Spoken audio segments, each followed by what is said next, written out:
So in the last lecture, we had introduced the concept of mechanical impedance. So I hope you recall that, and if you have any doubt, then you can let me know. So we have defined the term mechanical impedance, and how did we define the term mechanical impedance? We define it formally as the ratio of force to velocity. So it can be the impedance related to the same point, means that we are applying the force and we are recording the velocity measurement at the same point, then it's ZII. But in case the 2 points are different, the observation of velocity at a different point, the force of application being done at a different point, then it is Zij. So I, the first subscript, refers to the force, the numerator, and the second, the point where we are measuring the velocity. So that is the definition of the mechanical impedance. And mechanical impedance, once we define, we can use the concept of the addition. If they are in series or parallel, if they are in parallel, they are just algebraically added, and if they are in series, then we do just like we do the springs in series. So I ask you to determine the resultant impedance of this system. Have you worked out this as an exercise?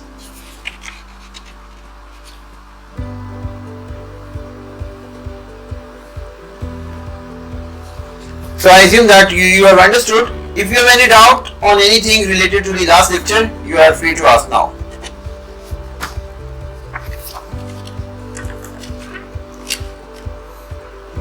So any doubt or any question, please feel free to ask now, and in between, any time you have any doubt, you can raise the hand.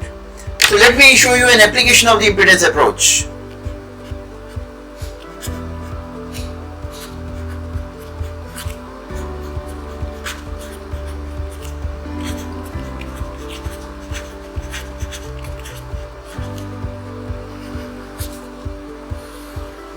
Suppose I give you a problem like this.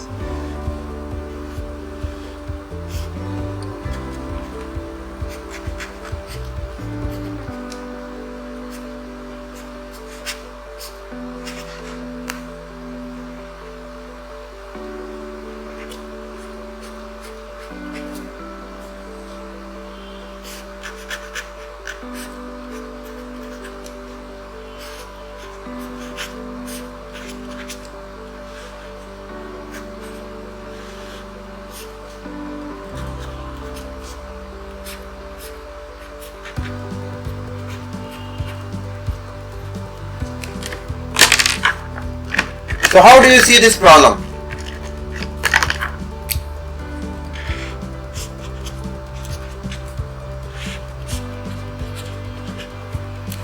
So how do you visualize this problem?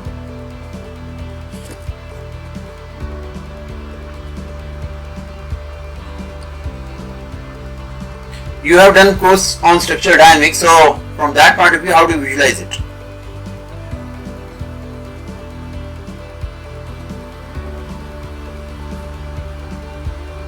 Any guess? I hope I am audible, my screen is visible, and there is now noise is under control, and slides are also progressing, it's not frozen.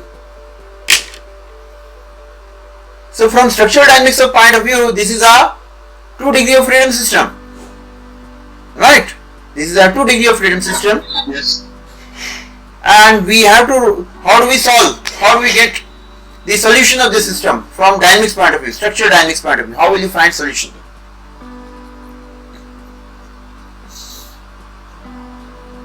What will be the equation of motion? Let's say the displacement of this mass is x1, displacement of this mass is x2, and we are applying a force F, a dynamic force.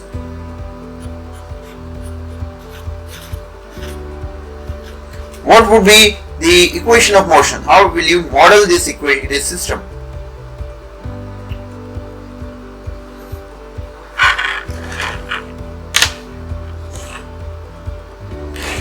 The thing is that now, even after doing the course in structural dynamics, if I ask you this kind of question, you would be still trying to search it in your mind, right? It may not be that evident. The solution may not be that evident. But now I will demonstrate that using impedance approach how we can very quickly get solution. So if we see in the impedance approach, so this is like a set of impedances. So let's say we call this system as impedance 1 and we give it a name Z1. This is impedance 1 and this is an impedance 2. We give it name Z2. So in the impedance approach, we would visualize the system like this.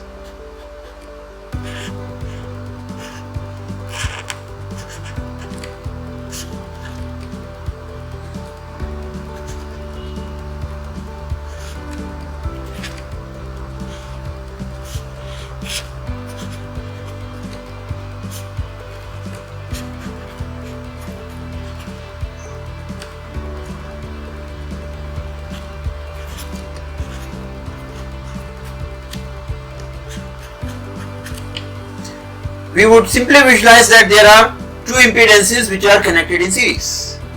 Now what is Z1? Z1 and Z2, they are basically same kind of systems here incidentally. So if we see the impedance Z1, so essentially we have the spring, the mass and the damper in parallel.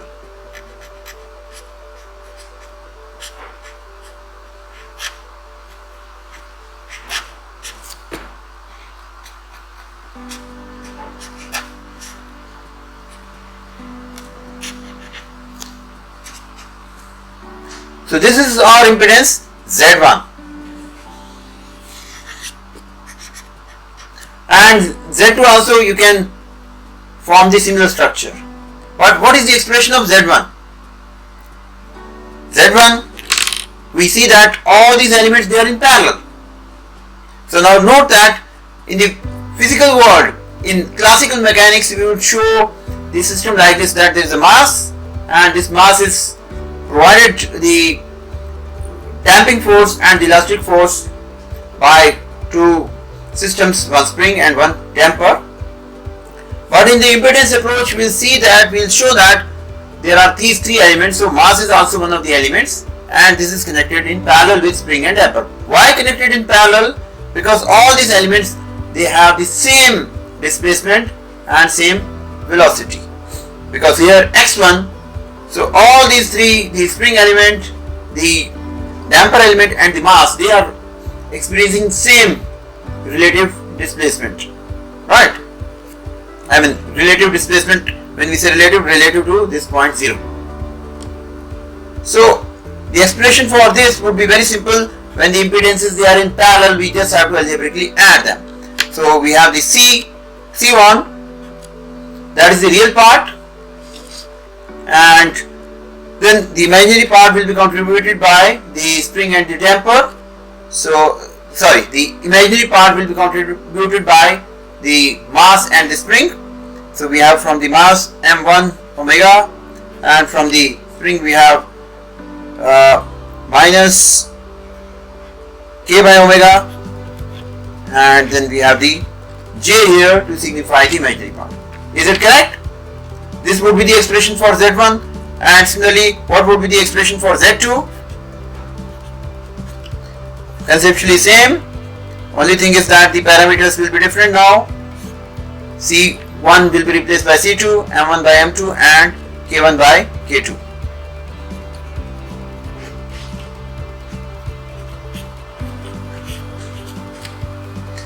So we have the expressions for Z1 and Z2, and what will be the equivalent impedance? Or what would be the equivalent impedance in this case?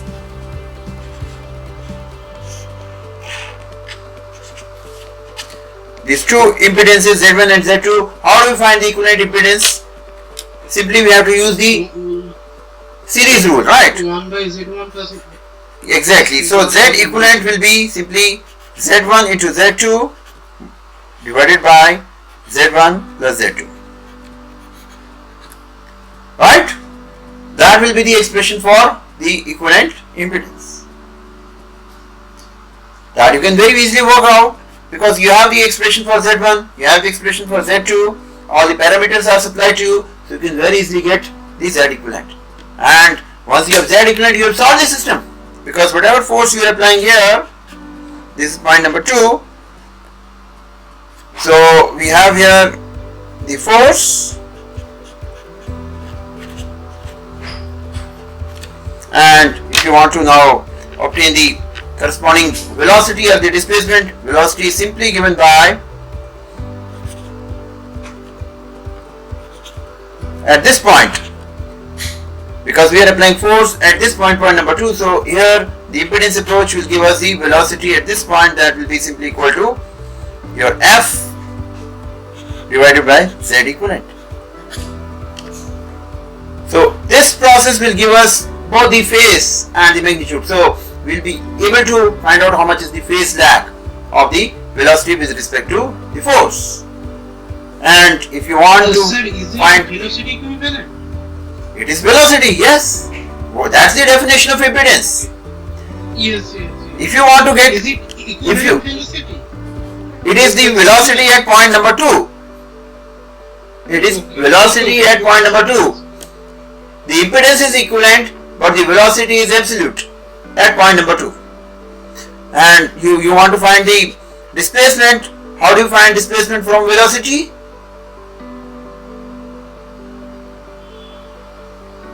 Because this will also be some function of omega, right? It will be in some format like this. It will be some format like this.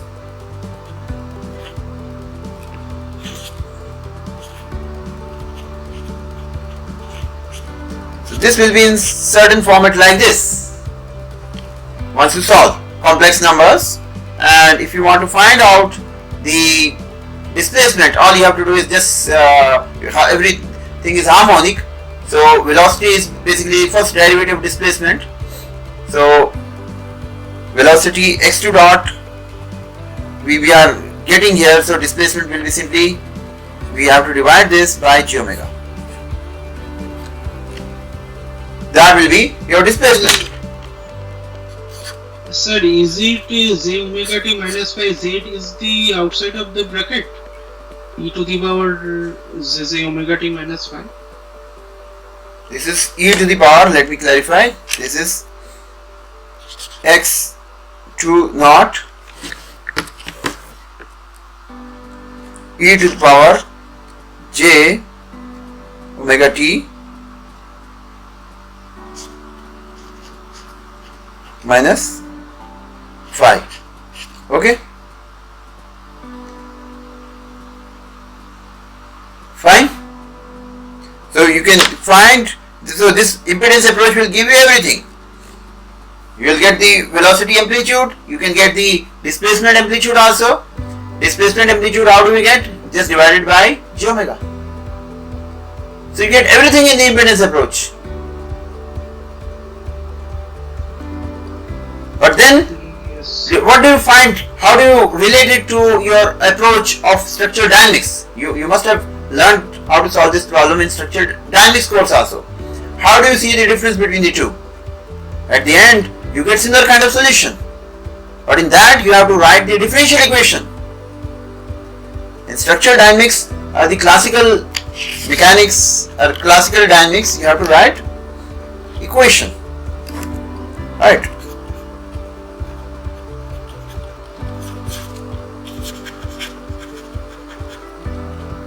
You have to solve the differential equation.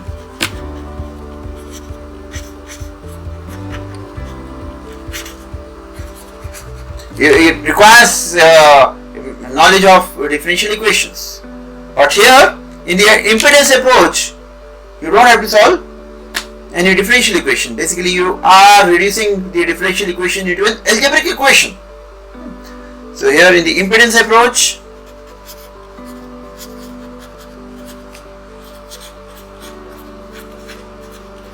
simple solve algebraic equation.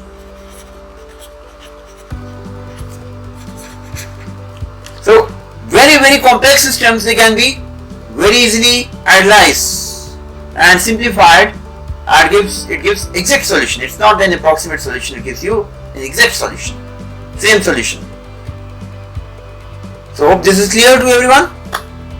Why impedance approach is so useful. If you run it out on the impedance approach, you let me know, because now we are going further. We'll be linking this to the electromechanical impedance technique. So now we are going to cover the electromechanical impedance technique, the theory behind.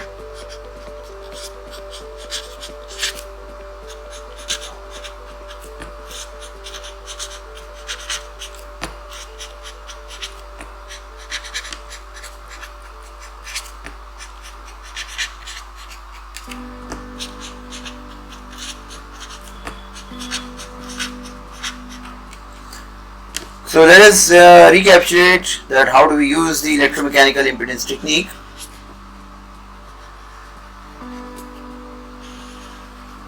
So basically in this technique you have done the experimentation also.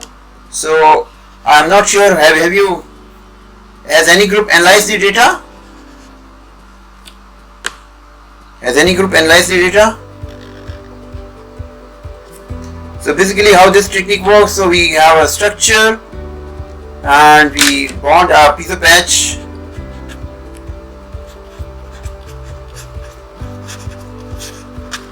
So whenever you are using the term PZT, so PZT stands for a material, steel, aluminium, like that.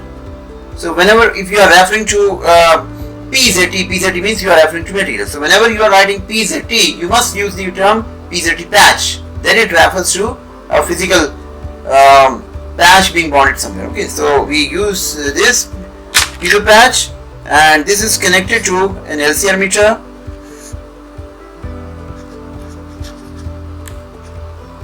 So LCR meter, basically it applies an alternating voltage signal. We can fix this voltage, and the LCR meter offers us how much value we want to fix. So typically we can fix, say, 1 volt RMS root mean square, or we can enhance it also, and this is now applied across the bonded patch. So what happens is, as a result of this, the PZT patch acts like an actuator first, and it vibrates, and the vibrations are transmitted to the structure. So once this is done, sir, can you repeat this once again? What do you want to repeat? PGT, PGT patch to which is connected from the structure. Are you able to see the PZT patch here? PZT patch is part of the structure. You have done this experiment. You have done this experiment, right? This is the structure, and we have, I am trying to draw the same kind of system here, that we have a bolted connection, and we have a PZT patch bonded on the structure, and we are exciting it using an LCR meter. So what does LCR meter do? It offers an alternating voltage across the piezo patch, and we can choose the level, and then we can also choose the frequency range.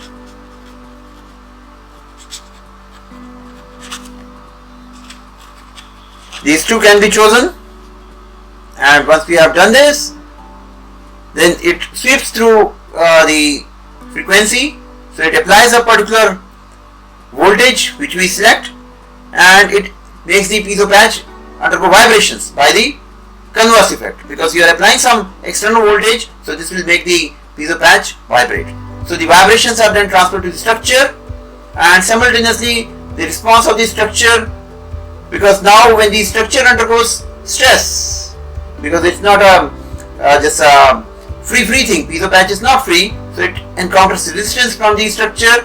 So as a result of that, the structure it offers it some force on account of which then some current flows through the circuit, because you have seen direct effect. Direct effect comes when there is some stress applied to the piezo patch.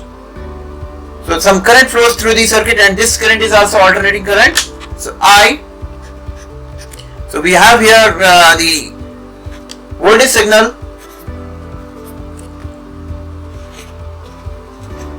An alternating voltage signal is applied, dynamic, and the current will also be there.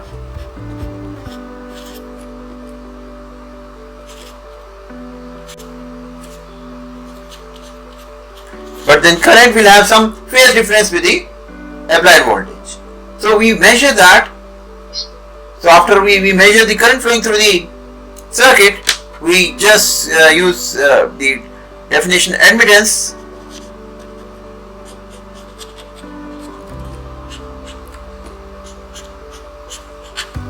And this admittance, because there is a phase difference, so this admittance value will be a complex number. So it consists of the two parts, G and B. G is called as what? What is the name of G? The real part? Real part is conductance. And what's the name for the imaginary part? That is susceptance. So today we will derive an expression for this admittance. We denote it Y, and we are using a bar on the top to signify that this is a complex term. Alright. So any doubt till now? Before that, we will see what will be our assumptions. So in the derivation, we will follow some assumptions.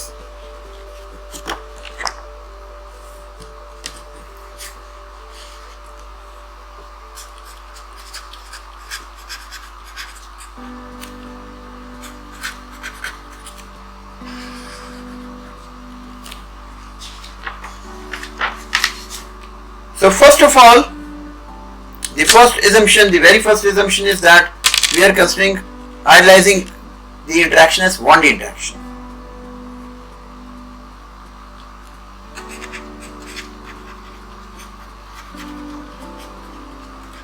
Actually, piezoelectric effect can be in all the three directions, 1, 2 and 3.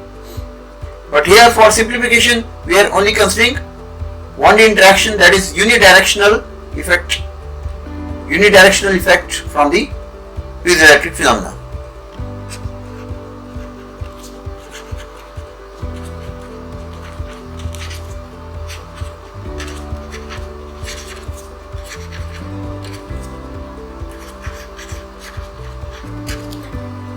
So that means we are defining our axis like this, is our structure, and on the structure top we have bonded the piezo patch. So piezo patch I am denoting by this red color.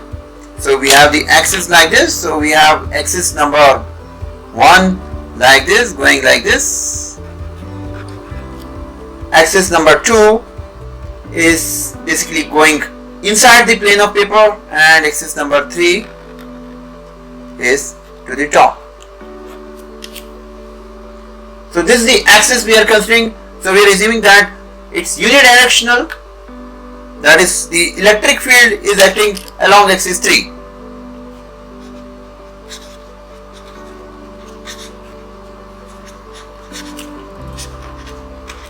And the strains in the structure or the mechanical vibrations, they are occurring in direction 1, only direction 1, not 2.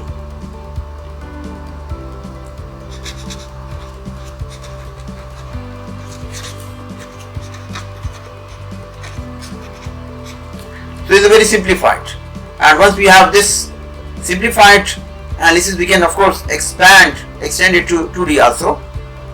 So, but first of all, we are considering this 1D interaction. Alright. Assumption number 2 is that force transfer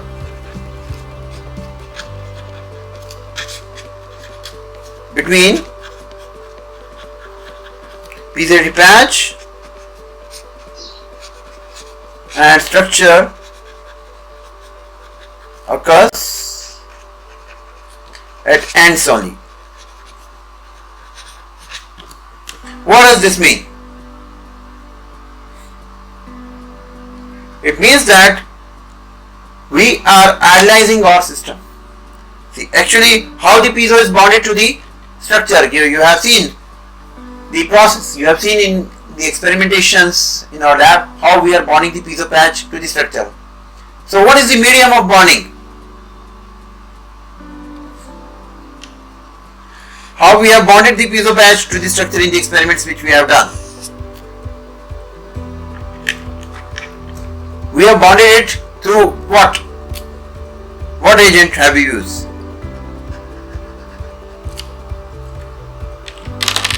No response. This, I thought this is an interactive class. How we are bonding the... Yes, so first of all, the actual system is like this, that there is an epoxy layer, adhesive layer,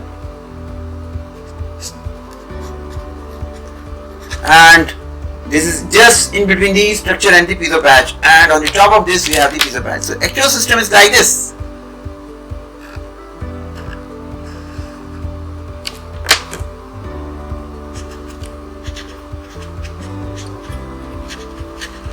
So we are idealizing it like this. So our idealization is that we have the structure and then the piezo patch is connected like this in pin condition. So this is our idealization.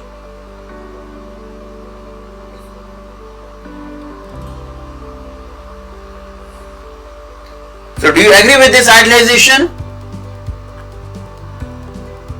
or is it highly approximate or non-realistic? What is your comment on this? Can you just explain the basis of this idealization? Yes, sir. Yes. Yes. First of all, I am asking a question: is it too idealized, or is it unrealistic? That is my question. See, actually, how is the actual interaction between the piezo patch and the structure? Suppose you apply an electric field. How would the piezo behave? And how would the structure undergo vibrations? Let's say we have the structure.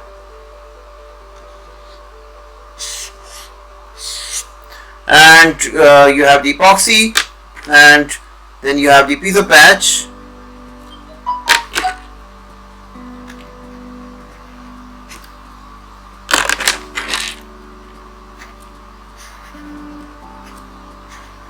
So let's say now you have applied some electric field. Sir, after applying the electric field, the piezo will vibrate. Then it will interact with structure.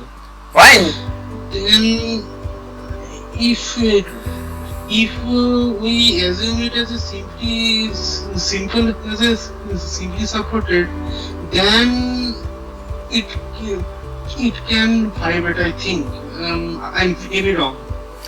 My question is that this system versus this system. This is the idealized system. This is idealized. And this is the actual. So when you are, for example, applying an electric field, what will happen? Piezo will have the tendency to undergo strain, either compressive or tensile, and here we have alternating voltage, so it will be both compressive and tensile strain. So just one short screenshot, if I show, the screenshot may be like this. That piezo patch would like to, let's say, while undergoing expansion, it will be undergoing like this. Right. Now what will happen to the epoxy adhesive and the structure?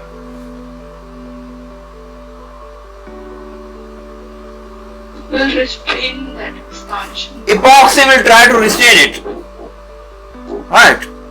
Yeah. But the thing is that will the epoxy move exactly same amount as the piezo patch? No. So if you see, I will draw a close-up of the system. So you will find that piezo patch here we are showing some the strain, the peak strain in tension. So that means it's trying to expand horizontally, and then the epoxy is there.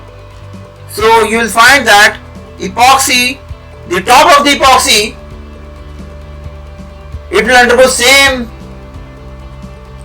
displacement as the piezo patch, but the bottom will not be undergoing same. So it will be something like this at both the ends. So I'll show you in close up, then you will understand that actual thing it will be like this, that we have here the piezo patch. I'm just showing a small portion of the piezo patch, and it has undergone some displacement on account of the applied electric field.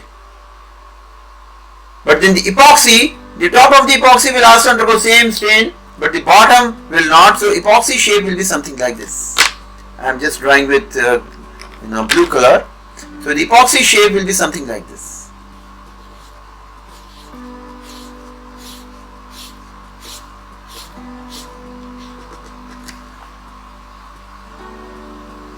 You understand how the epoxy is deforming. So at the top, let's say the displacement amplitude is U naught. Alright, we say UP naught, that is the displacement and displacement of the piezo patch. So epoxy, the top of the epoxy layer will also undergo same, but the bottom will not undergo same, because epoxy is a material which shows shear deformation. It is how the connection is there. Connection is by means of shear deformation.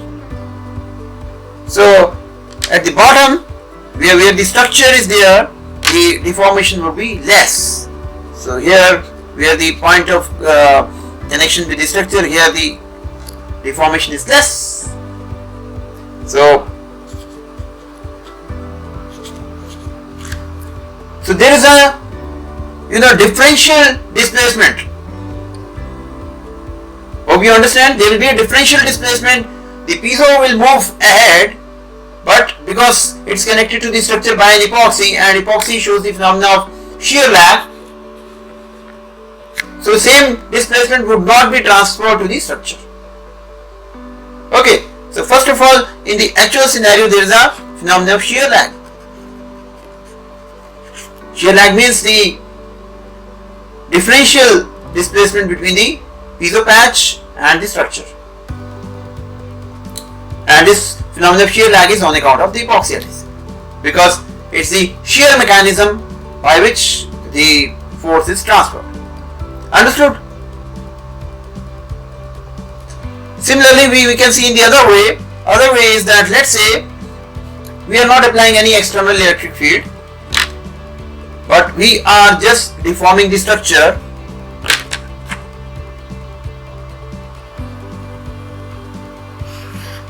Let's say we are deforming the structure like this. So we have the piezo patch connected by the epoxy adhesive.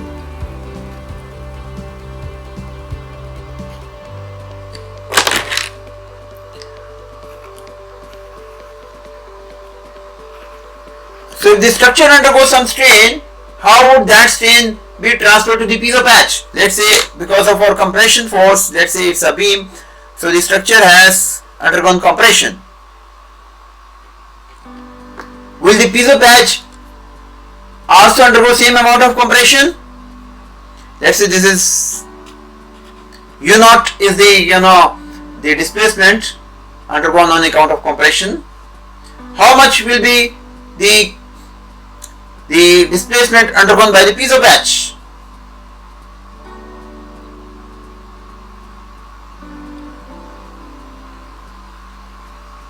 You will find that because the piezo is externally connected and there is a epoxy layer, so again the epoxy undergoes shear lag phenomena. So exactly same strain will not be transferred.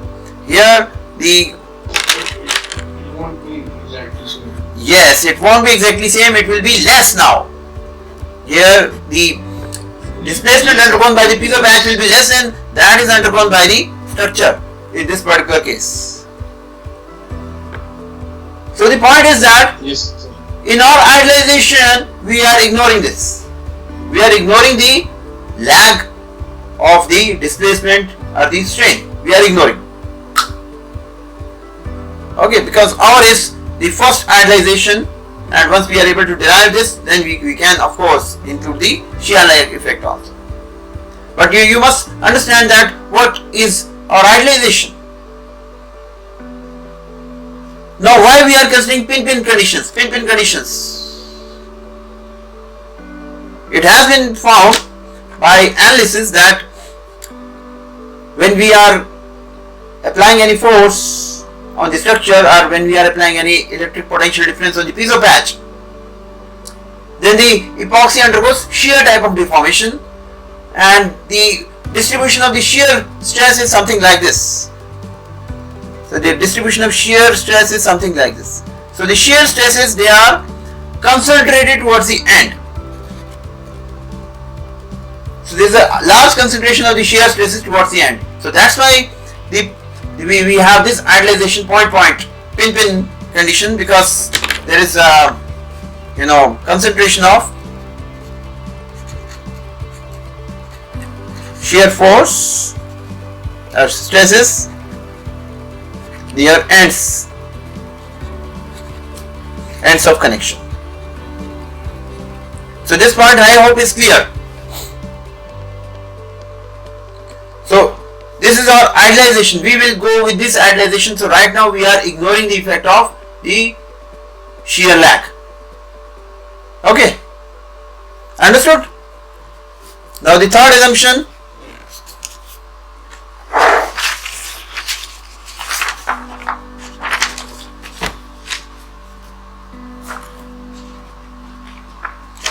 Our third assumption is that the bending effects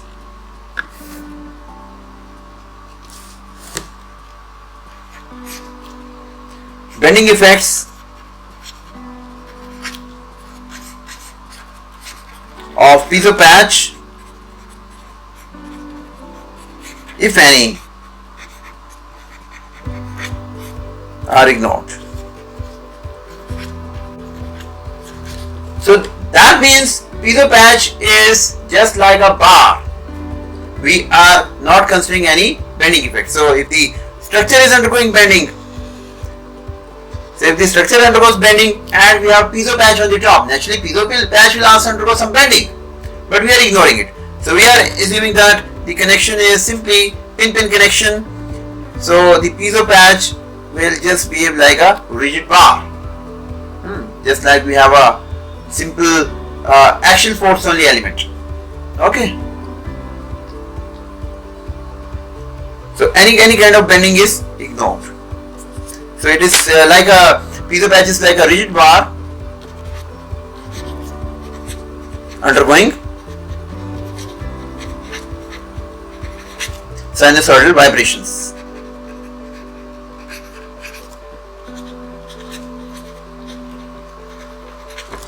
Okay. Now number 4, the PZD patch is infinitesimally small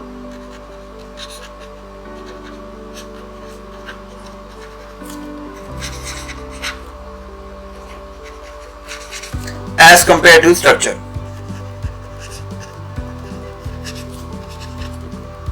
Or when we say structure, we say host structure. So host structure is the structure on which the piezo patch is mounted. Okay, so what is the implication of this assumption? The implication is like if we have the structure and the piezo patch is connected between 2 points Z1 and points 1 and 2 like this. So these 2 points, they will be different points. So if we define the impedance, mechanical impedance is very much point specific. So if we define, for example, the mechanical impedance of the structure at point number 1, it may be Z1, and at the other point it may be Z2, right? Because structure is something, when we have defined the impedance Zii or Zij, so that means we are referring to a particular point. So Z1 is we define here Z1 as the ratio of the force applied at point 1 to the velocity at point 1. Let's use the symbol x1 dot. That is how we are defining the impedance 1, and Z2 is basically F2 by x2 dot. So we are basically referring, by Z1 we are meaning Z11 in fact, and by Z2 we are meaning Z22, but in our nomenclature we will use Z1 and Z2. So these 2 points, they are in actual condition, they are separate points. So at the 2 ends the values of impedances will be different, but we are assuming that PZT patch is infinitesimally small, so points 1 and 2, they are very close. They are so close that the impedances Z1 and Z2 will be equal. So they are, in the limiting case, both Z1 and Z2, they would be same, and we will use the symbol Z for that. So is this assumption clear?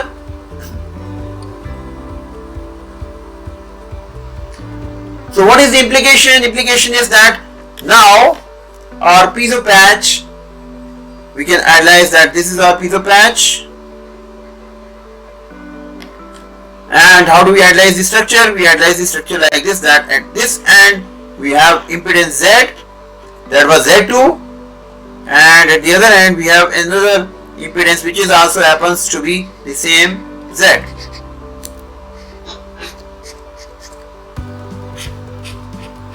Because the points, they are too close, so the mechanical impedance Z1 and Z2, they are both equal, right? So what will be the implication? The implication will be that the nodal point will pass through the center of the patch.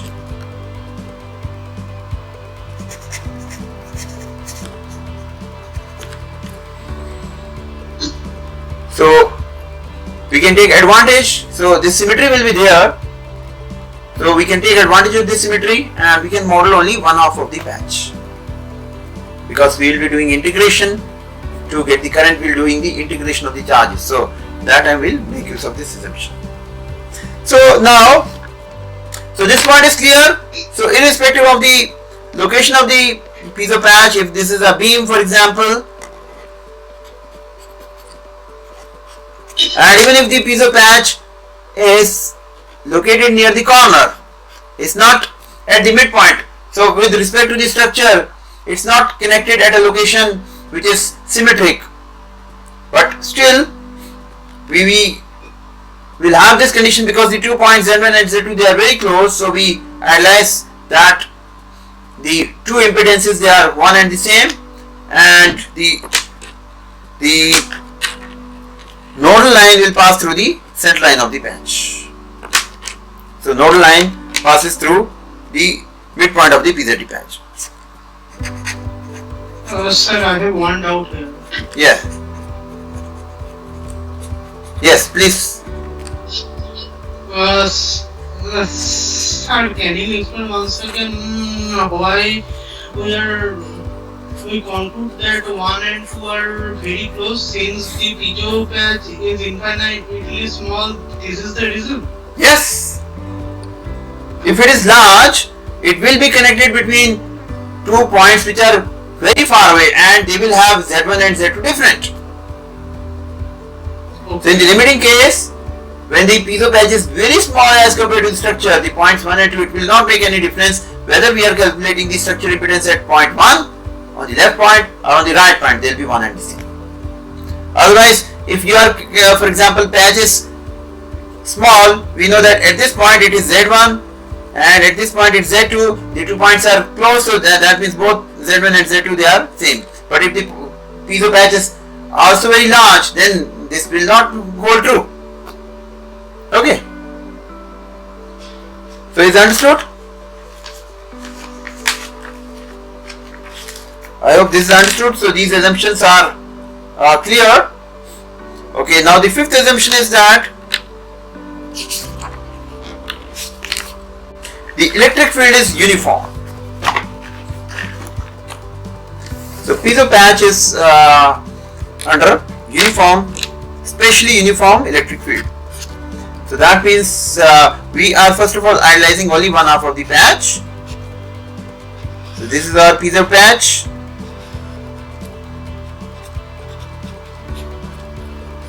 And we are modeling the structure as impedance Z.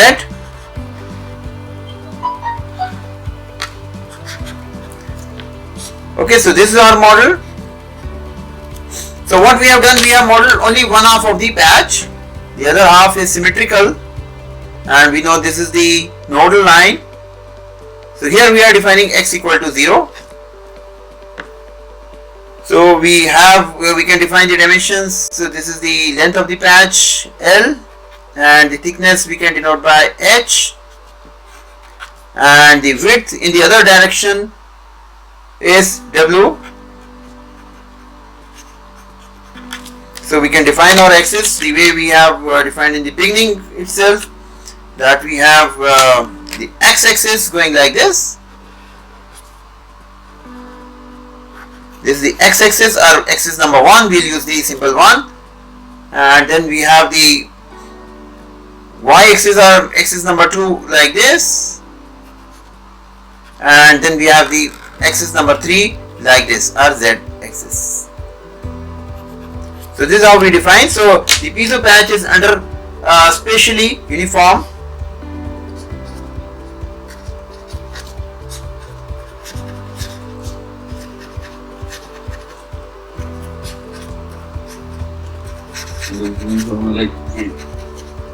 Yes, spatially uniform electric field.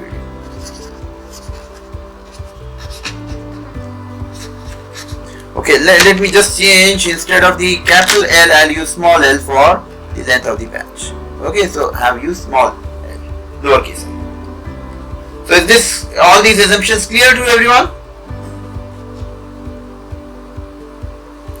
So another thing is that this is symbol W, so this should not be confused with omega.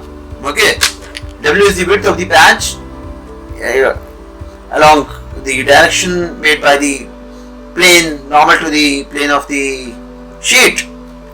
So this W should not be confused with omega. Okay, so omega, I will be using always this symbol for omega, and W will be like this. Okay, so please make sure that we are not confusing with this. So how do we show electric field? Electric field we show like this, that I will use green color, that at the two top and the bottom, relative to the top and bottom, I am applying an electric field. So I use this as E3. E3 is the electric field. Okay. So note that L is the half length. So L is the half length of the patch. Because we are modeling only one half of the patch, so the part is symmetrical, so we are not modeling that. Okay, so what will be the electric field? How do we relate it to the applied voltage? So your electric field E3 is basically the applied voltage potential difference divided by the thickness h, and we can express the potential difference in terms of the exponential functions.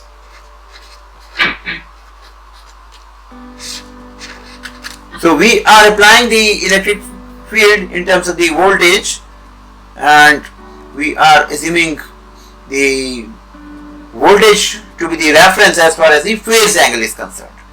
So we will find out the phase angle of the current, okay, related to this. So that is electric field. Okay, so let us now first go to the mechanics part, and let us consider the equilibrium, dynamical equilibrium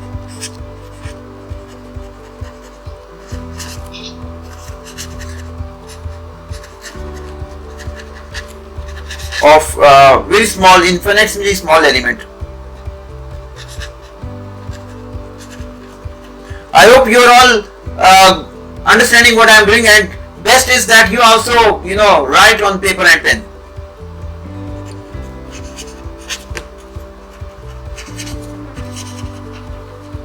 So we have chosen an element. So this was the support condition. So at x equal to 0, this is the support condition, and we have chosen an element a little bit away, small element. So here we have x equal to x. So this element we can just show here, draw the free body diagram. So how do we show the free body diagram of this element? First of all, it will have elastic forces. So what will be the elastic forces? Elastic forces will be like this. The width of the element is dx. So if here the stress is T1, so we assume that the stress at this end will be T1 plus del T1 by del x into dx by just the differential calculus. Alright. So now this is the elastic force. Where will be the other force is acting? What will be the inertial force? What will be the inertial force?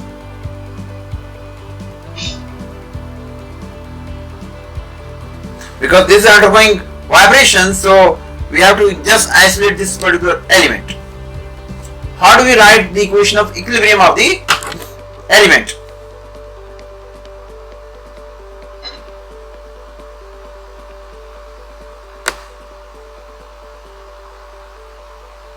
How do we write the equation of equilibrium of the element? So basically what we see here is the net force. What is the net force acting on the element? Del T1 del x into dx.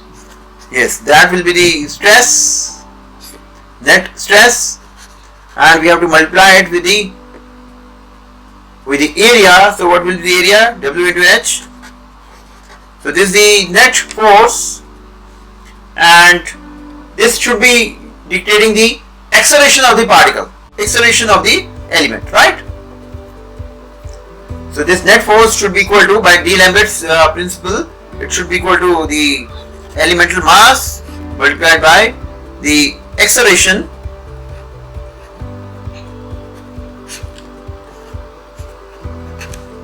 Okay, so we are using U symbol for displacement now.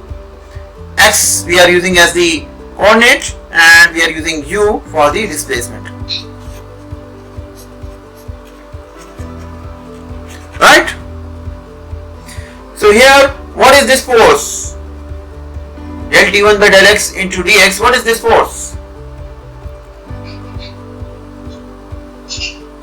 So my question is that we can see here inertial force. We can see here distinct term for the inertial force. We can see here the distinct term for the elastic force. But where is the damping force?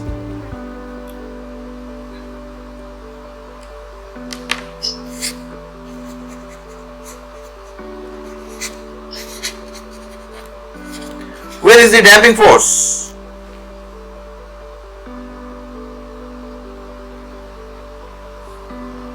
Are we ignoring damping force? Ignored. One.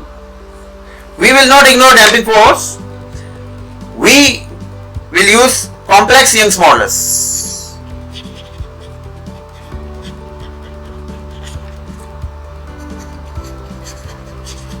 So if we define complex Young's modulus,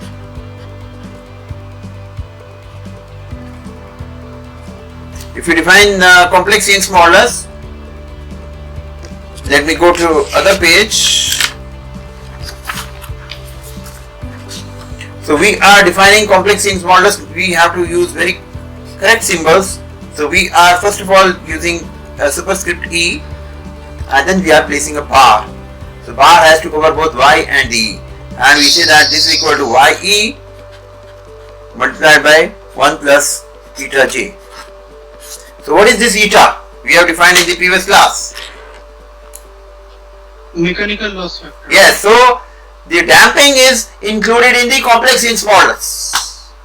Okay, this is the mechanical loss factor.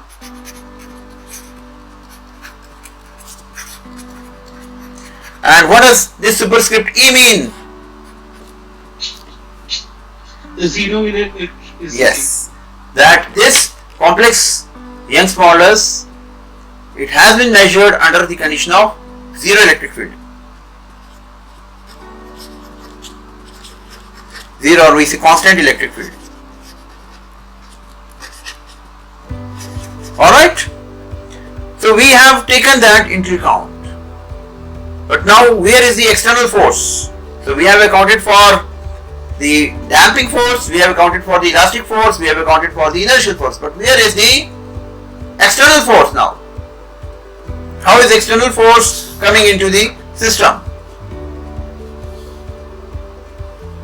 Is there any external force or applying no? current.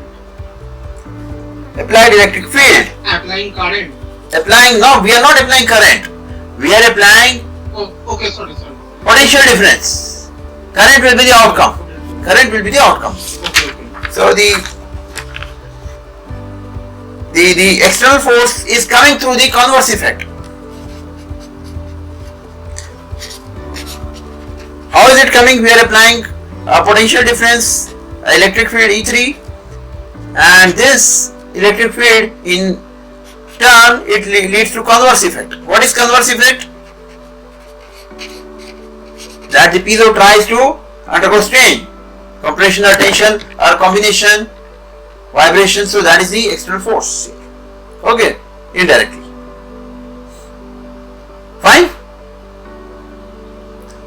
So that force is not coming directly into the equation. It will come later on as we go to the equation of the direct and the converse effect. Then it will be visible. But force is here. Okay. So we have the solution. What we can do is that you can just substitute this. What will be expression for delta m? Delta m in fact will be equal to the density multiplied by the small length, the width. Right. So what will be the volume and h? Right. That will be this. And similarly, the expression for the stress T can also be expressed in terms of strain. So T1 we can say that this is, we can say that T is basically, we can substitute by the complex Young's modulus multiplied by the strain. Okay, but then what is strain? How do we mathematically define strain? How do we mathematically define strain? It is the differential of the displacement with respect to distance, right? This is your strain, am I right? So in this governing differential equation, what we have done, if you replace the stress by this expression, simply Hooke's law, and you replace mass by density into volume, you will get a very compact differential equation. So can you derive that differential equation?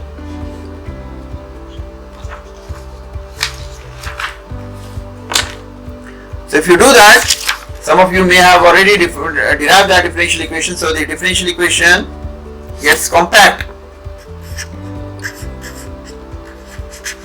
You will be able to get this differential equation ye to the power ye bar del to u by del x square is equal to rho del to u by del t square. Are you able to get this differential equation?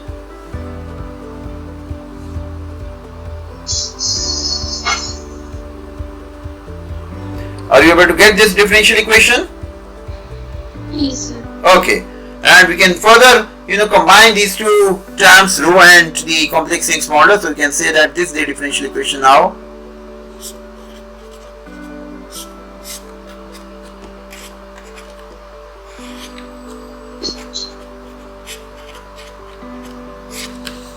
where this constant C is under root rho by Young's modulus. Okay, so any doubt till now?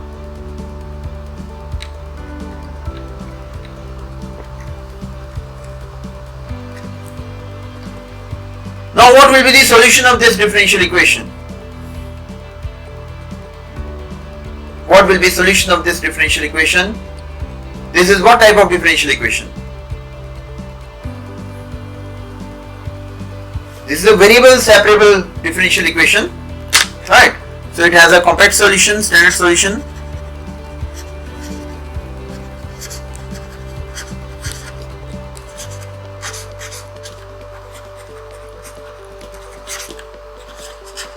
So its solution will be simply A u is equal to A sine kx plus B cos kx e to the power j omega t.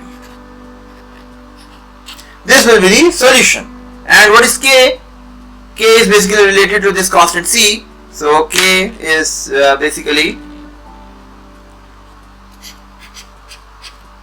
omega c or omega under root rho by ye. So this is k is called as wave number.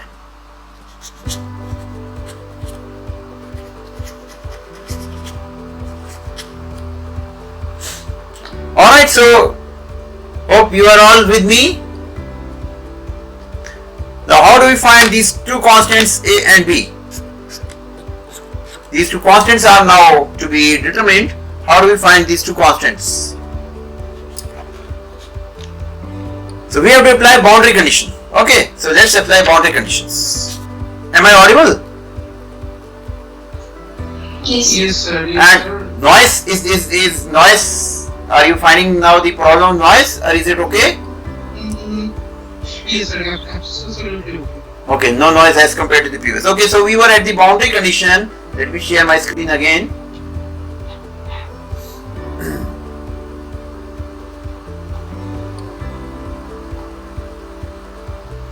Yes, so what is the boundary condition? What happens at x equal to 0?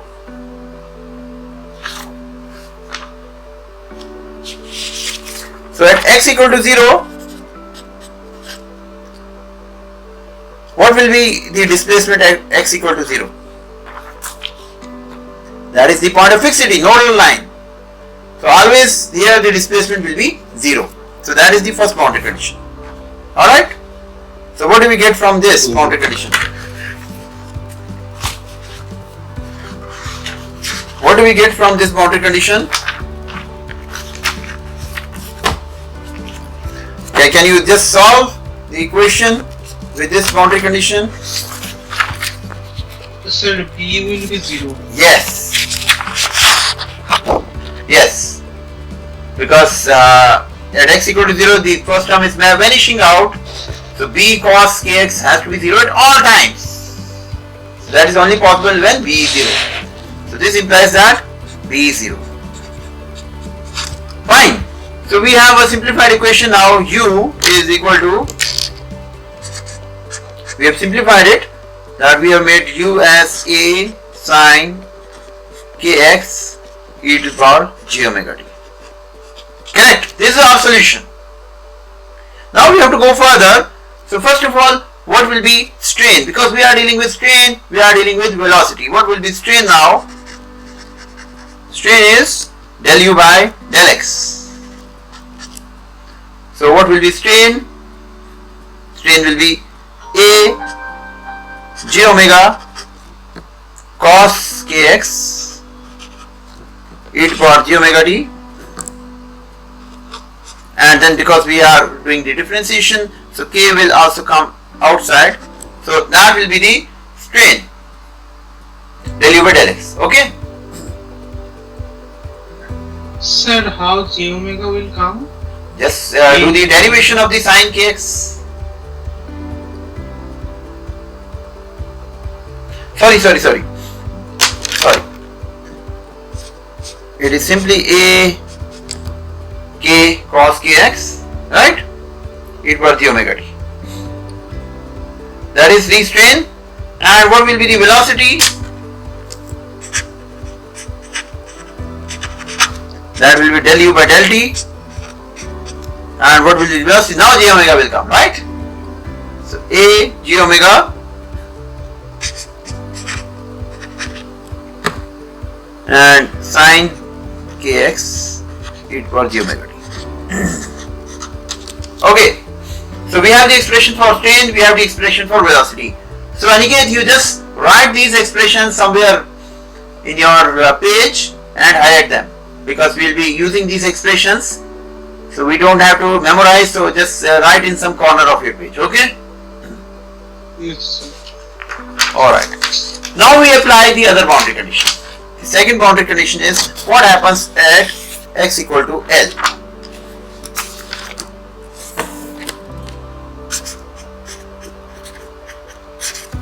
What will happen at x equal to L?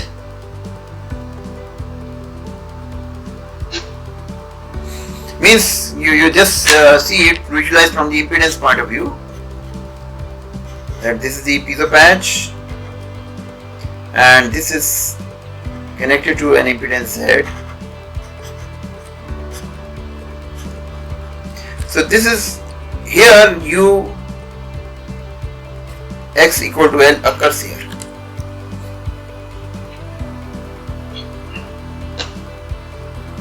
So here I can write the equation that at this point we'll use simply the impedance equation, that force at x equal to L is equal to Z, that is impedance multiplied by the velocity at x equal to L. Can I write this equation using the concept of mechanical impedance?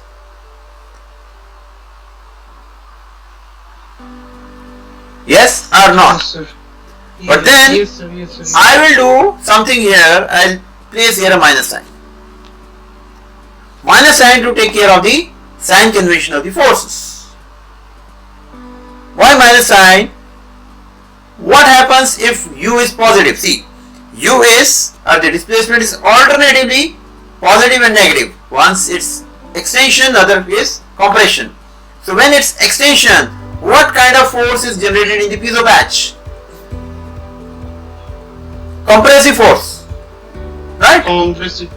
So that's why we have used symbol minus, so that if there is a compressive force, that should be reflected as minus. If there is a tensile force, that should be reflected as plus. Okay, so this is the second boundary condition. Okay, so why we have the minus sign? So this is understood. So minus sign implies compressive force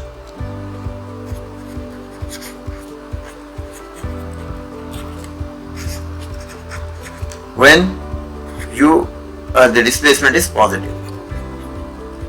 Okay.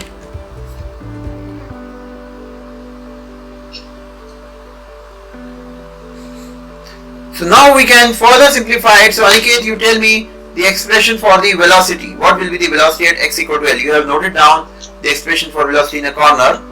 So tell me that. Sir, A j omega sine kx e to the power j omega t. So this we can write z multiplied by A j omega e to the sine kl. X will become now L.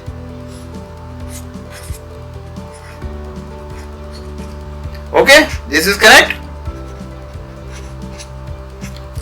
This is correct expression. So we have found this is the second boundary condition. Yes.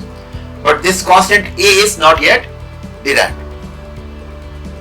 Now we make use of the piezoelectric equations. What are the piezoelectric equations? One is the equation for the direct effect, other will be converse effect.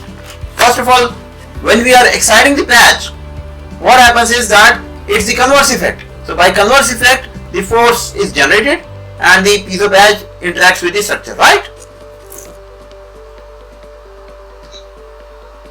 Am I right? So we write the equation for the Yes. piezo converse effect, because that is the first effect here the moment we excite the patch.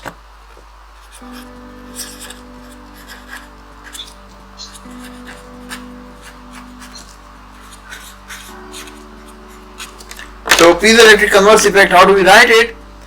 So do you recall the piezoelectric converse effect? Strain at any point in the piezo patch, I am showing it as a variable, is given by the stress at that point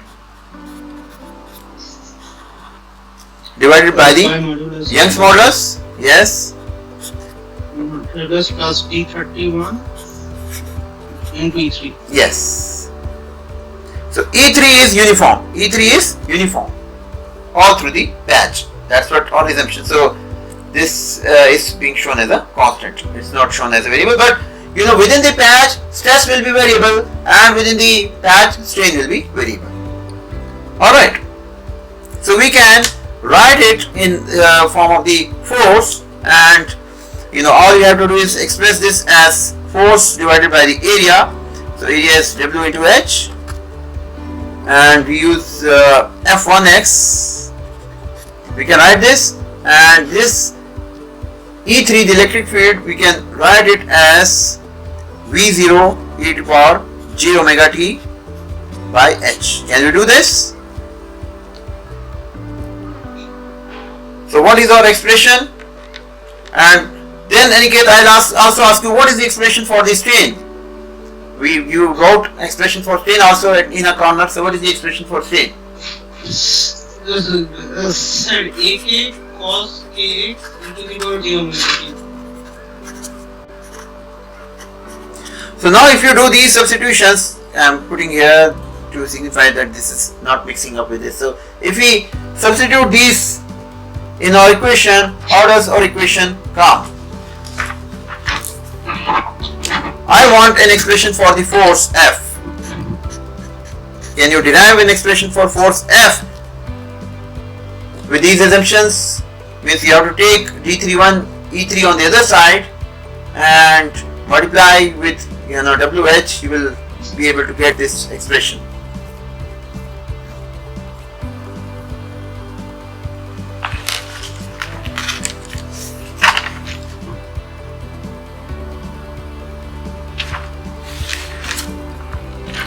What is the expression for the force? So if you solve this equation, you will get here the expression for force like this: W H Y E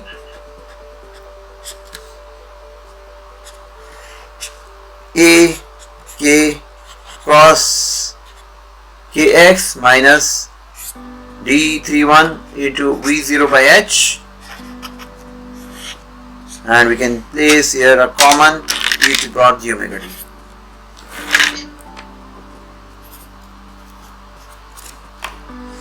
Are you getting this expression? Are you getting this expression?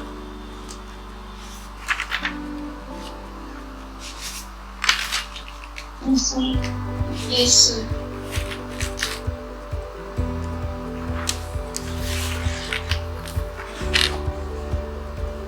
Now I just want to show you an analogy here. What is this piezoelectric effect like? Suppose that you have stress and at the same time temperature effect.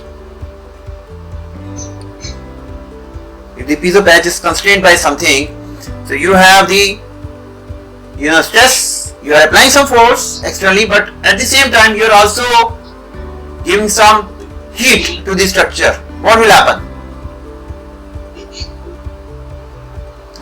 There will be two strains. Yes.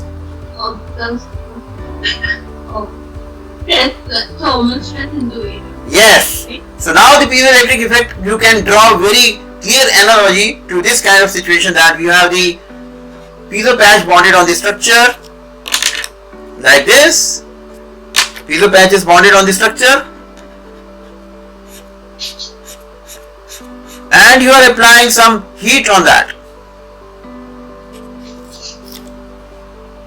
you are applying some heat on that, what will happen? Piezo patch will have tendency to expand. If you do it dynamically, which is just a theoretical, theoretically, if you are able to apply, heat dynamically, then what will happen? This will also make piezo vibrate. And if you are applying some stress also on the structure, then this is also like the effect you are seeing. So piezoelectric effect is like the thermal effect. You can always equate it or make an analogy with the thermal effect. Alright, so that was a digression. Now, how do we go further? We have also derived that at x equal to L, what will happen? At x equal to L, this way we can write in the particular form. X will become L at that point, AK cos KL minus D31 V0 by H e to the power j omega t. Again I am using a different color.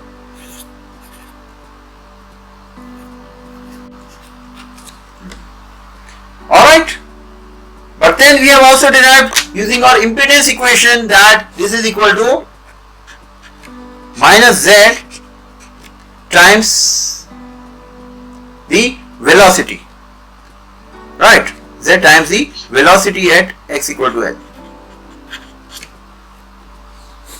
Alright, we have derived this also, and we have in fact substituted the expression also. Just now what we have done is we have an expression also, so we can substitute with this expression. So Aniket, can you do? You have, or you can do it here also. Substitute this with the expression you have obtained. What was that? A sine KL, it was j omega. Yes, sir, there will be a j omega. Yes, j omega also will be there, right? So this is the expression. So now with this, can you find out the value of the constant A?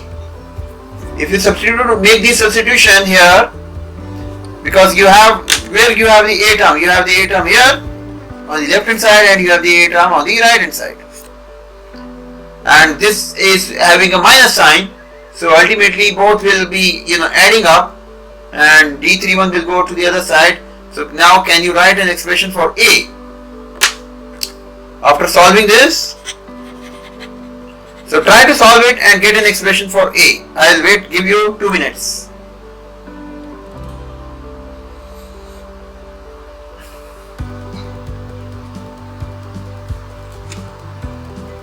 There will be a term, long term, numerator and denominator. So I say that in the numerator we will have D31 into V0, that will be the numerator, and in the denominator we will have H K cos KL, and then a bracket starts 1 plus j omega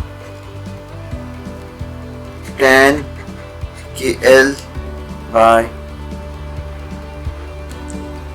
K WH into YE.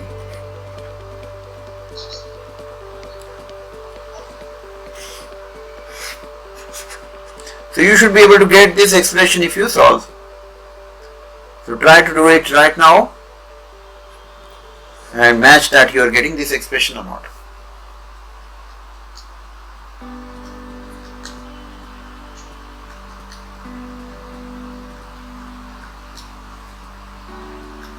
So we have managed to get the constant A by using appropriate boundary condition.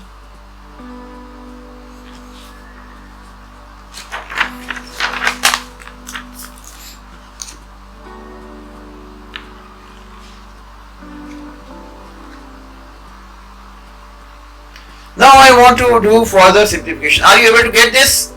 Or even if you are not deriving, can you just make out from the terms from this and confirm that this is correct? Because all we have to do is D31 we are putting in the numerator, D31 into V, and h is going in the denominator, plus these parts are being combined, so they are coming like this. So are you able to certify that we are so far correct?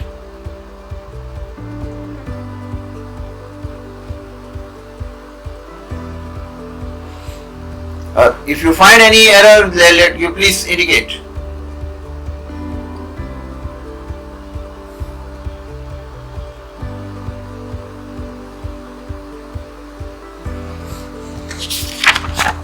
So shall we go further? Now we have this very big expression. I want to simplify it. So I define a term called as the mechanical impedance of the piezo patch. We have defined the mechanical impedance of the structure. Now I define mechanical impedance of PZT patch.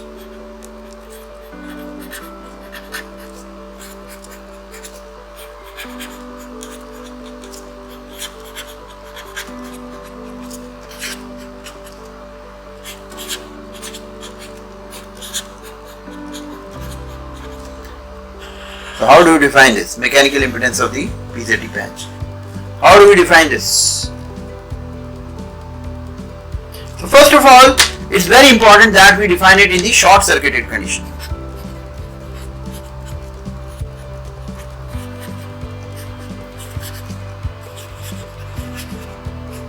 Why short circuited condition? Because we are defining mechanical impedance. So we will make sure that the piezoelectric effect is not there. Otherwise, the moment you compress the patch, there will be an additional resistance on account of the piezoelectric effect. That will also offer resistance through the electric phenomena. So electric damping will also come into picture. So that's why first of all we make the piezo patch short circuited. So this is our piezo patch. So just now consider we have piezo patch, no structure connected, and we have made it short circuited. Short circuited means that there won't be any piezoelectric effect. If you are applying some force, no charge is generated because charges will cancel out immediately.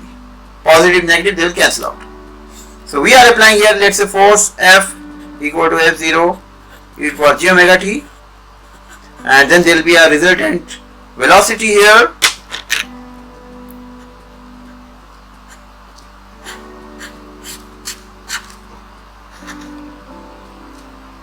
So what will be that resultant velocity?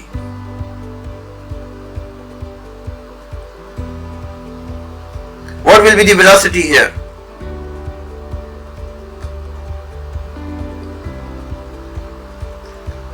So now we can use the definition. What is the mechanical impedance of the piezo patch? ZA is basically the force divided by the velocity. Right. So force we can write. So how do we define the force? Force is your stress T1 into WH. Alright. And this T1 is at x equal to L. That is your force. And what is the velocity? What is the velocity? Velocity is also at x equal to L. So now we can further write that this, we can write it is equal to the strain times the strain at x equal to L times the Young's modulus. Alright. And then we have the expressions for both the strain and the velocity. So can you tell me the expression for strain and the velocity at x equal to L for the piezo patch? Because you are applying some force, so piezo patch will follow this because one side is the same boundary condition. Strain is AK cos KL e to the power j omega t. AK cos KL Cos KL e to the power j omega t. And U dot, their velocity. Velocity is the a j omega sin KL e to the power j omega t. Correct? This is correct expression. So now if you solve this equation, what do you get?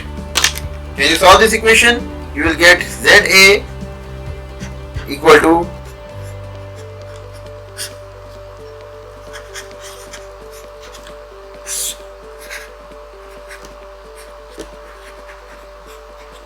you will get this expression.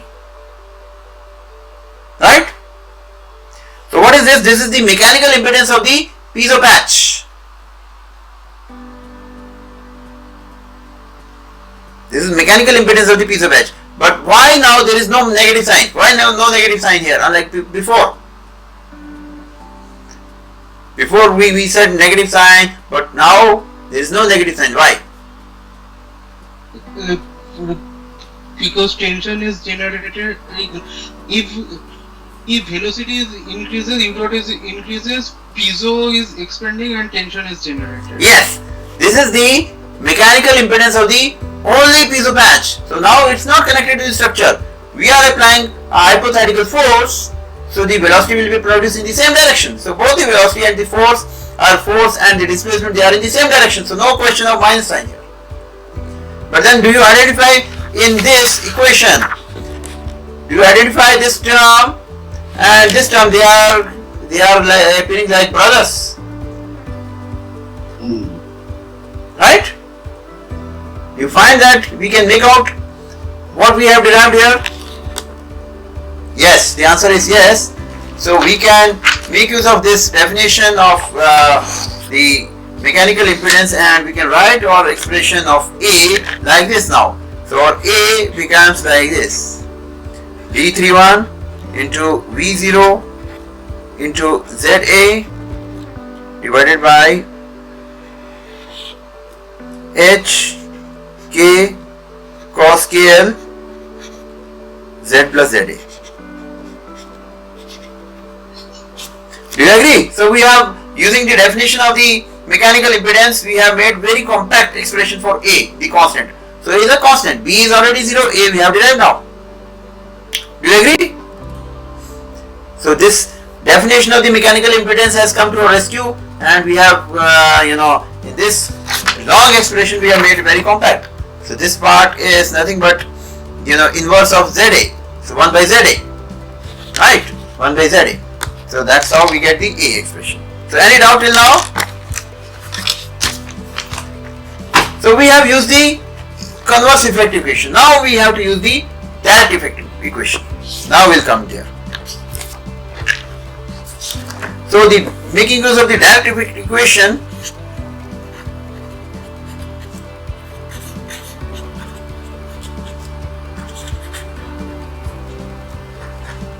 what is the equation of direct effect now?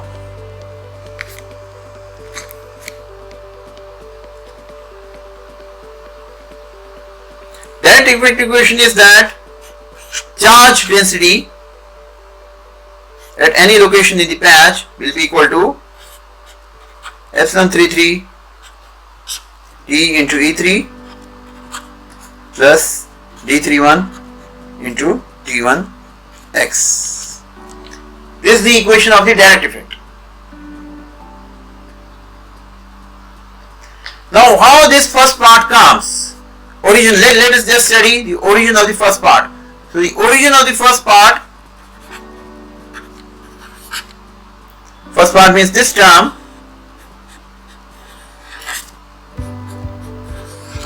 This is from the parallel plate capacitors. So you have read the equation. What is the equation for parallel plate capacitors? Q equal to CV. C into. Right. So what is Q? Q is your charge density. Charge density multiplied by the area. D3 is the charge density. And what is the capacitance C? C is basically the epsilon multiplied by the area divided by the thickness H. And your V can be written as the electric field into H. So what we get after cancelling out these? A get cancelled out, H get cancelled out. So we get D3 equal to E3 into epsilon 33 tau. So this is how we get the origin of this parallel plate capacitors, that the piezo patch acts like a parallel plate capacitor. It has the effect, dielectric effect. Dielectric effect means you apply electric field across a medium, charges, polarization will happen and charges will develop. And what is the origin of the second part? Second part is the origin is the piezoelectric effect. That you apply stress, that also leads to the charge. So this is the piezoelectric effect.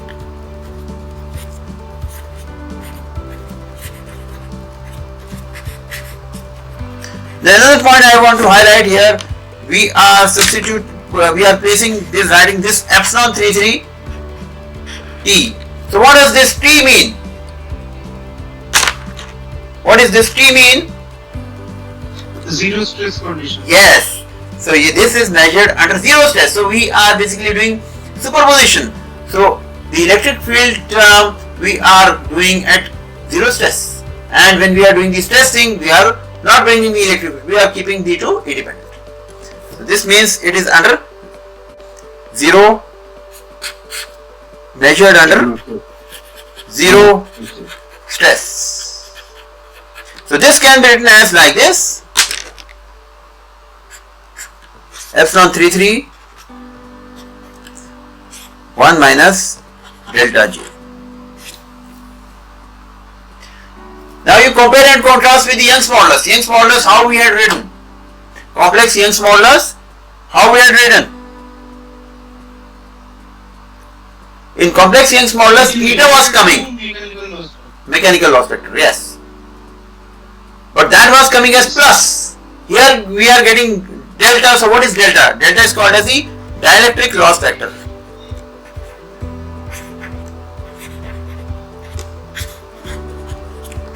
Just like we have the mechanical loss factor, this is the dielectric loss factor.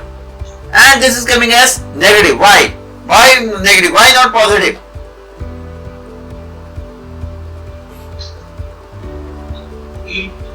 Is it reduces the electrical permittivity? Effectively, yes. No. Why it reduces? Because if you find out the magnitude, real part and imaginary part, real square plus imaginary square, it will enhance. The permittivity will also increase the absolute value.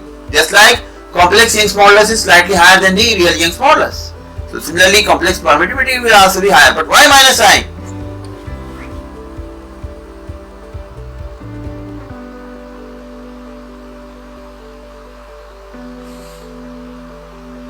Let's now see why minus sign. In the case of the complex Young's modulus, we say that strain is equal to your stress divided by the Young's modulus.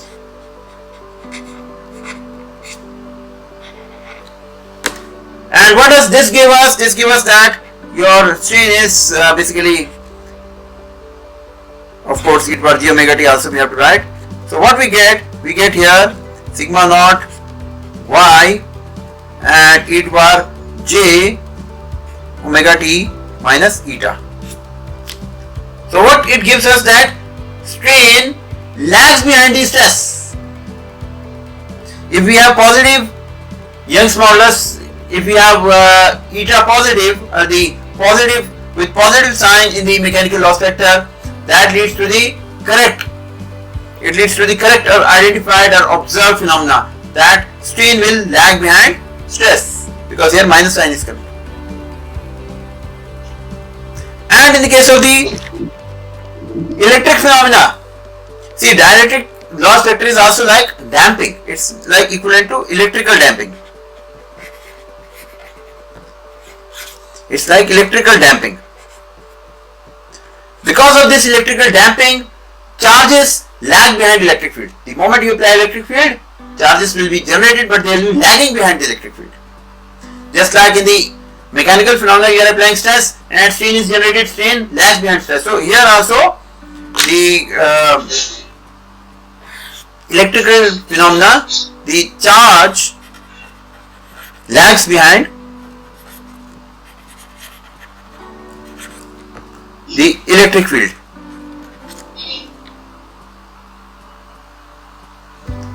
So now you can very well see that how the charges are given by epsilon 33 into E3. So if this is negative, then we get the correct observation, that if you see this equation, we get here very correct observation that epsilon 33 1 minus delta j, and you multiply it by E0 e to power j omega t. So you will get the result as like this: epsilon 33 E0 e to power j omega t minus delta.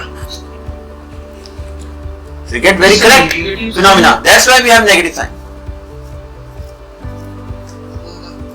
Sir, can you explain the negative sign once again? Is it due to strain lag behind the stresses?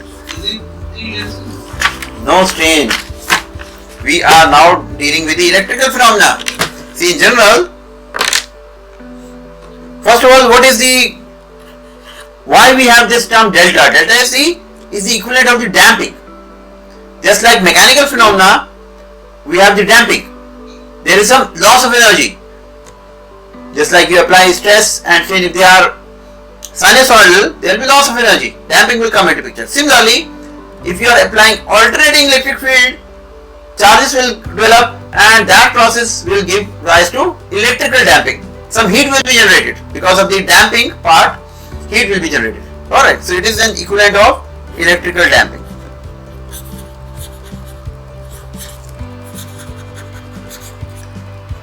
And we know that in general D3 is given by epsilon 33 into E3. So now if we have the minus sign, we get the correct, we'll get the correct observed phenomena because we have the minus delta J. So this you can write as, how we can write in exponential terms, it can be e to the power minus delta J.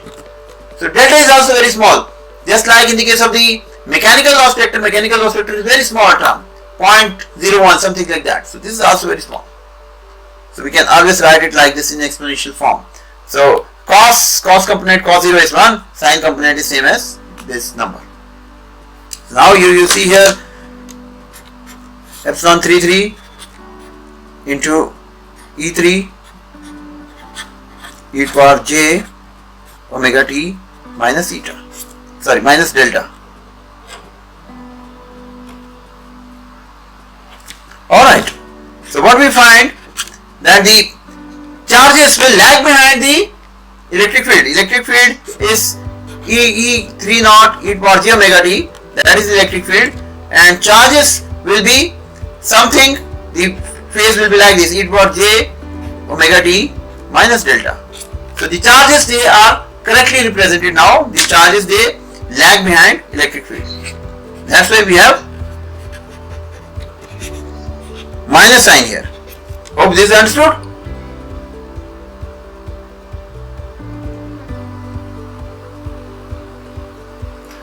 Hope this is understood. So let's now come back. And again I am rewriting the equation. So we have written here that D3 X, I am using variable because charge will not be uniform. Electric field is uniform, but the charge will not be uniform.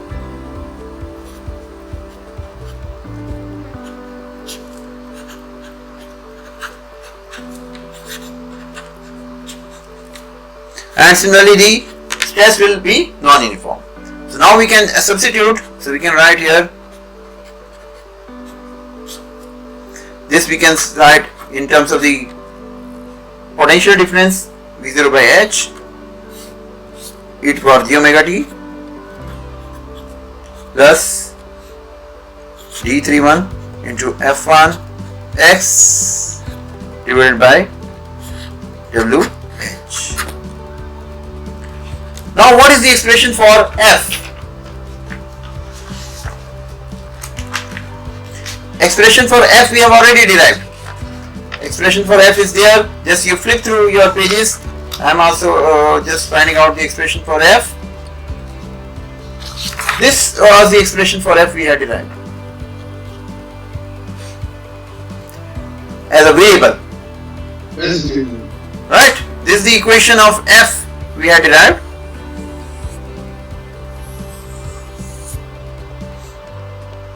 So can we substitute this F here? we can substitute this F here. So that is equal to, so we write here that your D3 has two components. One is this term,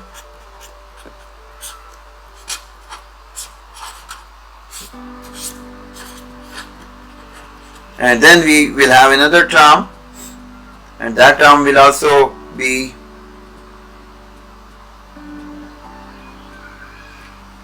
D31. We are multiplying, then YE, and then inside the bracket we'll write like this. So I am writing this term here. Whatever come here, it will be long expression. So that will be equal to, we have already derived everything, D31 into V0 Z in terms of the constant.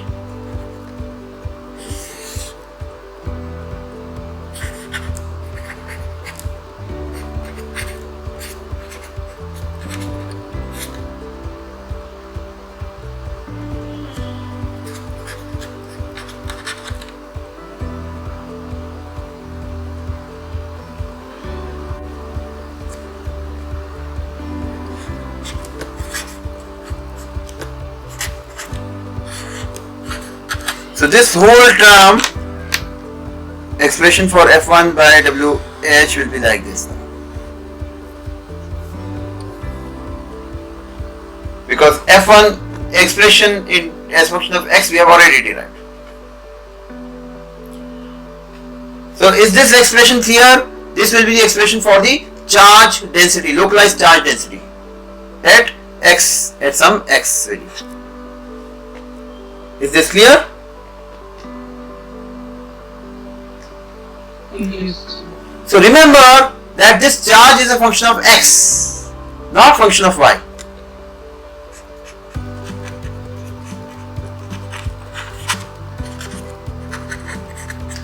Along the Y direction we are considering that there is no variation along the Y direction. Okay. Now how do we find the electric current? We are seeing here voltage. Now let's find the electric current. So for electric current, what do we do? How do we find electric current? Electric current is nothing but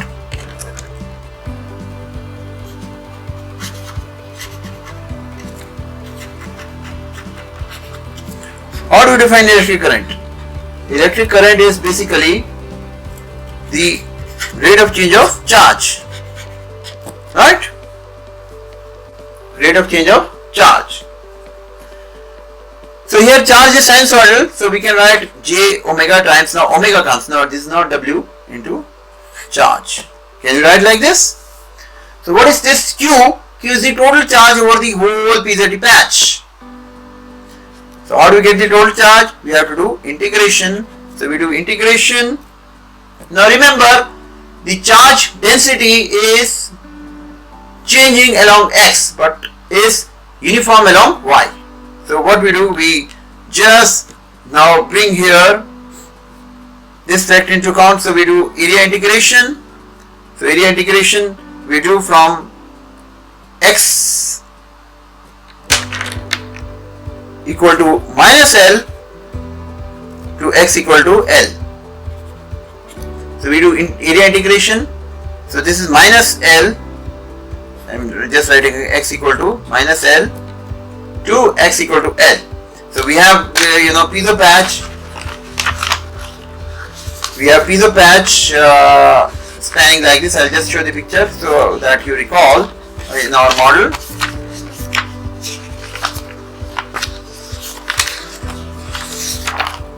So we have our piezo patch. We have model only half, but we have our piezo patch starting from minus L to plus L, right? So that's why we have done this integration. And along the other direction we do integration from y equal to minus w by 2 to y equal to w by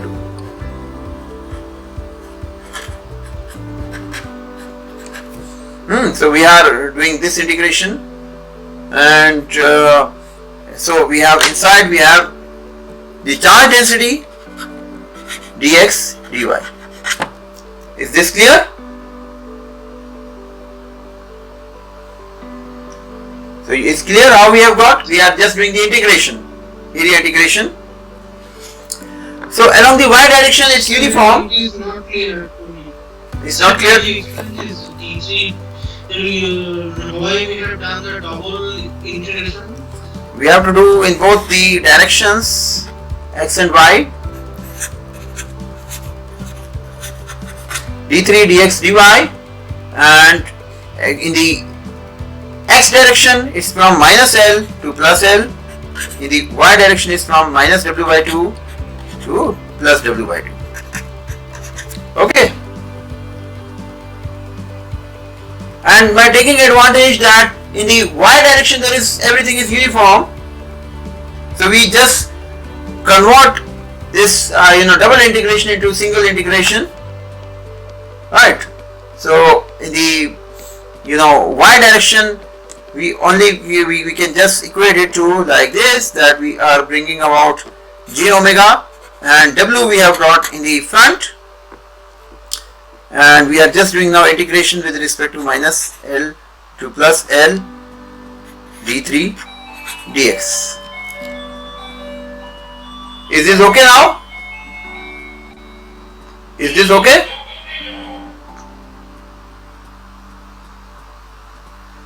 Further now, because of the symmetry, we say we have symmetry, we have everything symmetry. So now we can make use of symmetry also, and we can write like this, that this is equal to 2 times j omega w, and we do integration from 0 to L d3 dx. Is it correct?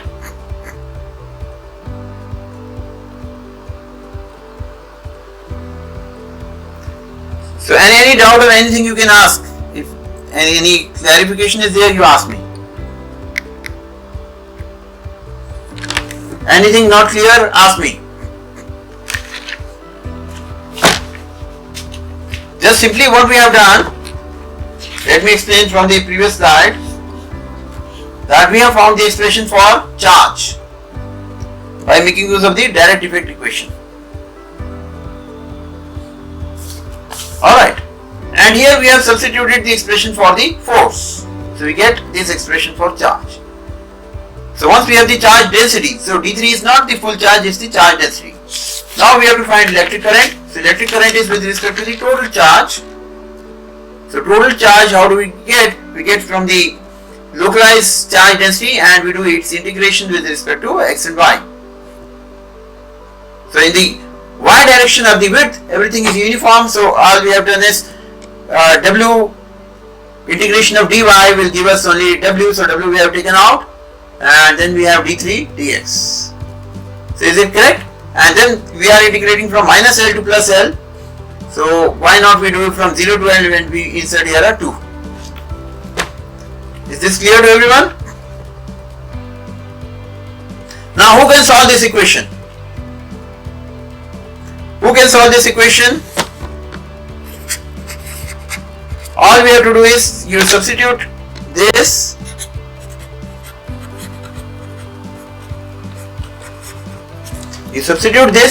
and what expression you have to substitute? You have to substitute this expression. You substitute this expression and do the integration, and you should be able to get the desired result. So who can solve it? Just give me a minute. I have to bring 1 or 2 more sheets. Just give me a minute. My sheets have expired.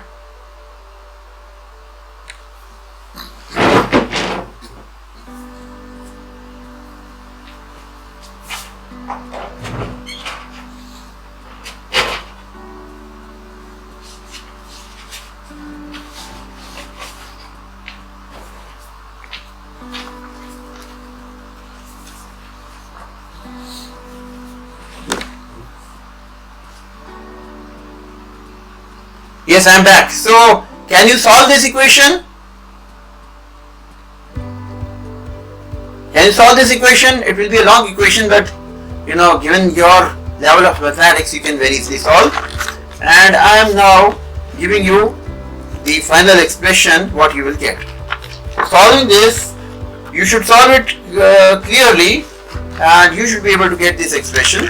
I'll give you homework, that is solve this and you match, are you able to get correct expression or not, but solve it quickly by tomorrow. So if you solve, you should be able to get this answer, that your current is equal to 2 j omega, then we have W V naught by H e to power j omega t, and inside the bracket you will have an expression like this, epsilon 33 minus d31 into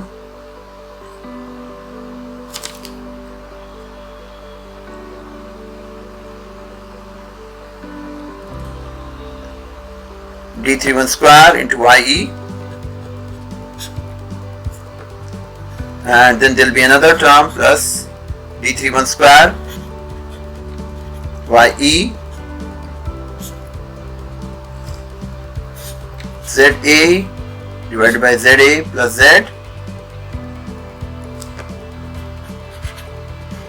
into tan kl by kl.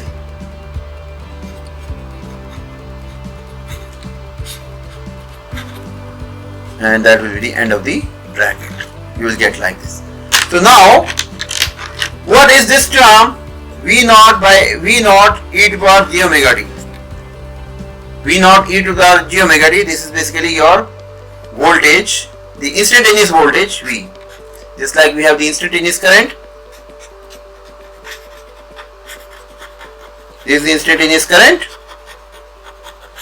and this is the instantaneous voltage.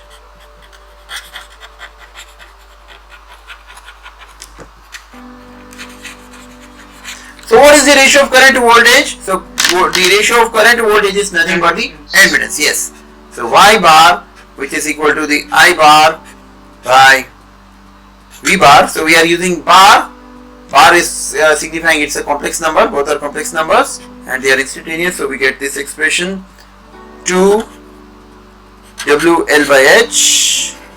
So I am putting this in bracket multiplied by omega. Omega is the angular frequency, and J is also there, and then the bracket starts and we have epsilon 33 T minus D31 square YE plus D31 square YE ZA divided by Z plus ZA, and this whole multiplied by tan KL by KL.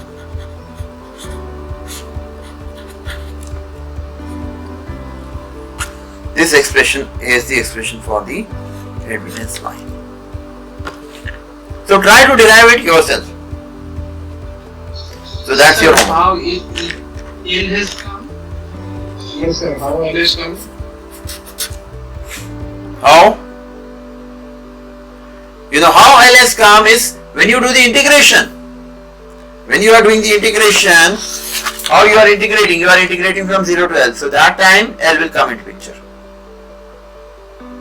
You have the expression for D3. So write the expression for D3 and do its integration, then L will inadvertently come into picture. Okay? Sir, but in other equation, So in the above equations, In the? there should be any double equation also.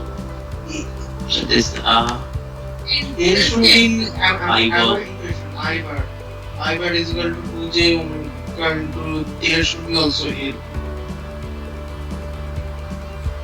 Yes. We have L here also. Yeah. just taking Yes, we have L here also. Here also we have L. Yes, you are right. In the above equation also L is there. So that comes after you do the integration. So this is your homework. So if you are able to solve this equation and derive yourself, you have mastered the electromechanical impedance technique.